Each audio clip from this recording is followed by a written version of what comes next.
This is a review for finding extraneous solutions for rational equations for a precalculus course.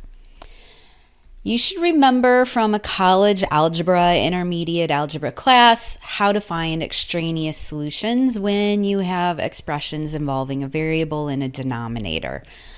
Always, always, always first solve for unallowed solutions determined by that denominator. So in this situation, this term doesn't have a denominator, this term doesn't have a denominator, but this definitely does.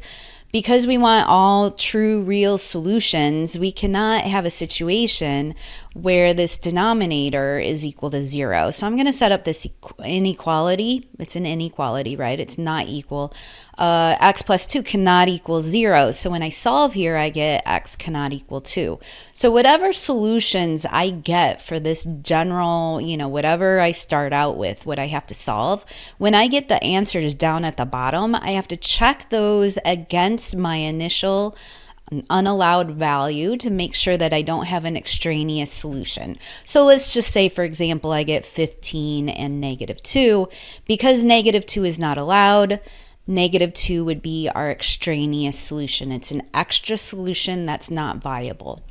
So when we solve our equation, we're going to just solve normally and always check our solutions at the end. Always check our solutions at the end for an extraneous solution. I have a few examples here, a series of examples where we're going to identify just some solutions, just to remind you how to solve rational equations, and then also how to identify extraneous solutions with a couple of them. So I'm going to keep working on this problem. 15 and negative 2 aren't the solutions, I know that. And I'm going to keep in mind up here that my first step is I'm always going to outline what are my possible extraneous solutions. I know that x cannot equal negative 2. So I'm going to go ahead and solve this equation with my strategies that I'm familiar with. I see x plus 2 in the denominator. What I'm going to do is multiply through every term by x plus 2. So I have two terms on this side with an x plus 2 and a term on this side with an x plus 2. So I'm going to simplify in the next line down. 2x plus 2 squared equals 8x plus 16, so I'm distributing, right? Minus 21, because this x plus 2 cancels with that x plus 2, I'm left with just a minus 21. I'm noticing I have a quadratic, so I'm going to get all of my terms on one side and a 0 on the other.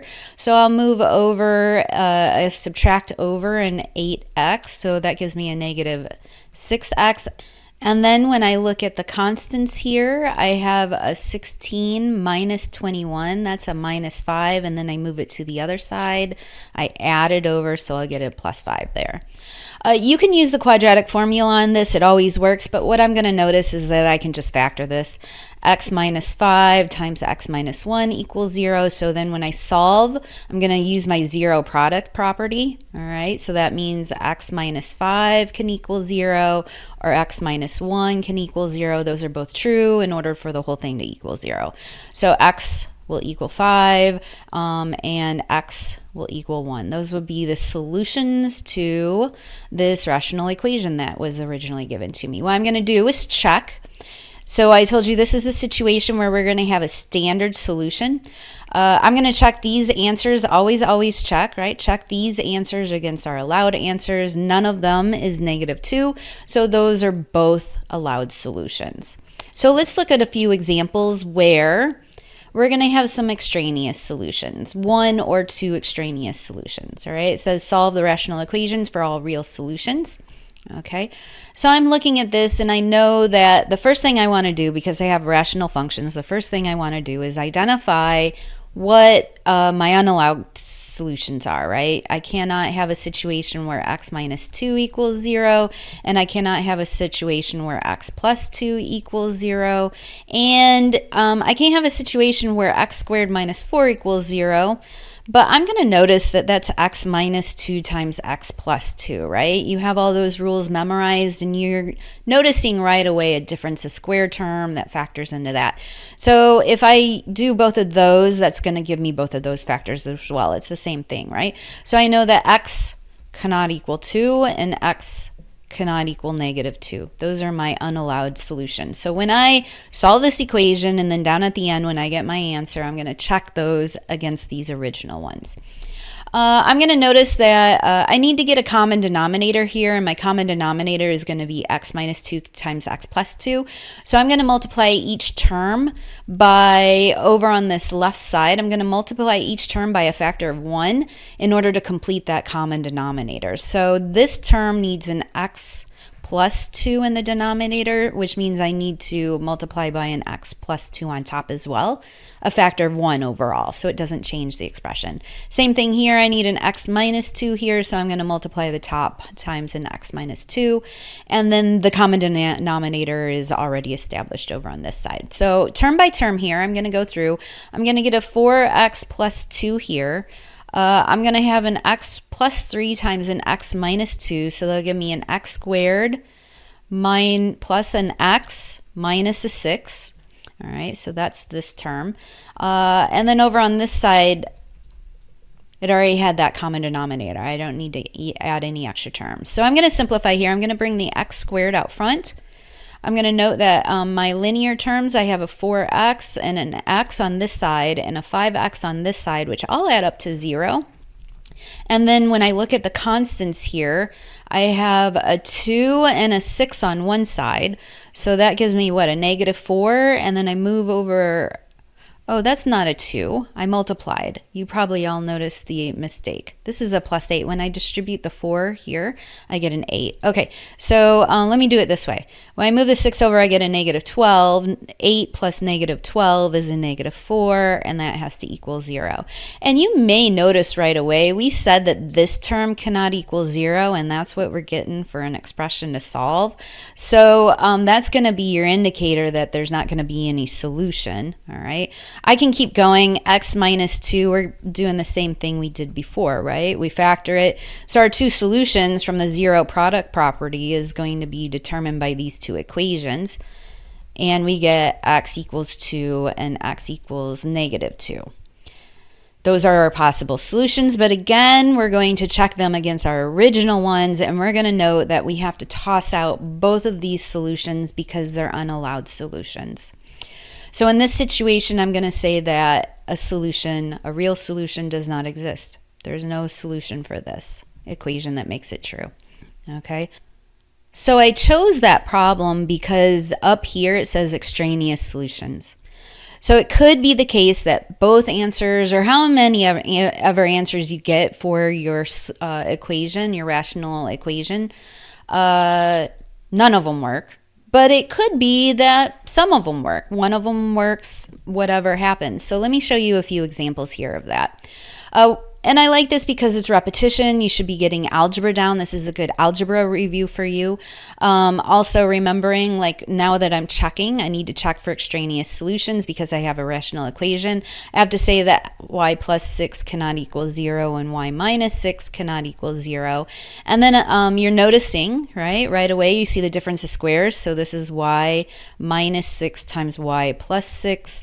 So these two expressions are going to be give me my unallowed solution, so I know y cannot equal negative 6 and y cannot equal 6. Okay, so we're going to keep moving forward like we did on the previous problem. I don't think we're doing anything really different. It's the same sort of technique. In order to get a common denominator, this needs a y minus 6, and I remember I have to put it on the top too. This one already has the common denominator. This one needs a common denominator with a factor of a y minus 6. Or a y plus 6 here, sorry, y plus 6, y plus 6, a 1 over, right? That factors to a 1. So now that we have a common denominator for each one of our terms, we can write this out. Y minus 6 plus 3y minus 6 has to equal y squared plus 7y plus 6. All right, I multiplied these two together. Y plus 1 times y plus 6 simplifies to that. I'm going to keep the y squared over on this side because it's positive. I'm not going to move it over. So all of these terms I'm going to move over here. I get a positive y squared. That's the only y squared term. I am going to gather up my linear terms here. I have a y. I'm going to notice that I actually, this sign is wrong here. Watch out. So when you're doing your algebra, like I said, algebra review, make sure you're precise. Negative 3y. Y and negative 3y is a negative 2y. I move a negative 2 over this side, I'll get a plus 9y.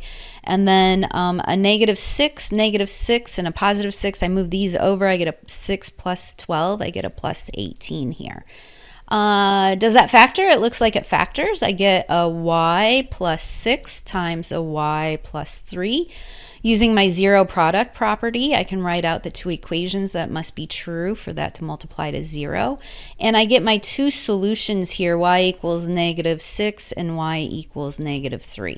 All right, not done yet. We're not done yet. Remember, I have to check my answers against my original unallowed answers, and I see that negative 6 cannot be an answer. So when I draw a conclusion on this problem, I'm just going to say y is negative 3.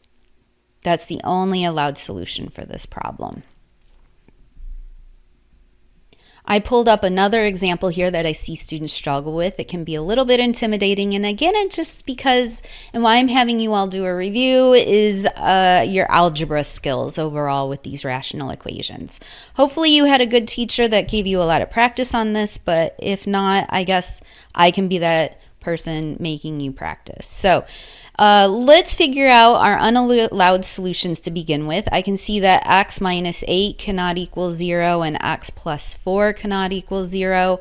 I'm going to guess, because this is a book problem, that this factors into x minus 8 times x plus 4. Does that seem to be true? It does seem to be true.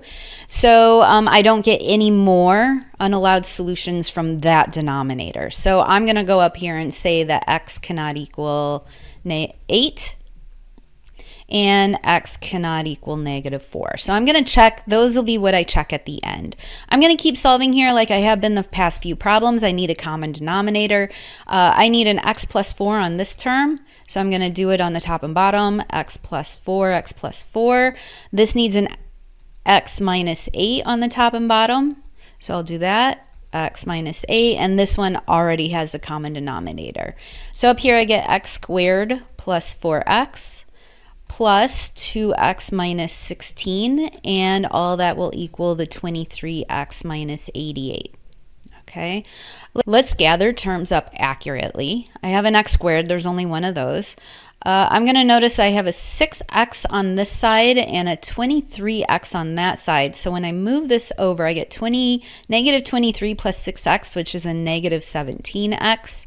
I have a negative 88. I'll add it over here to the 16. So that gives me what? A plus 72 equals 0. So what factors of 72 add up to 17? You probably already see it. And I use my zero product property again. Both of these have to be true. And so I get x equals 8 and x equals negative 9. Or sorry, positive 9. I was already thinking ahead to checking. I need to check. I was looking which ones don't work.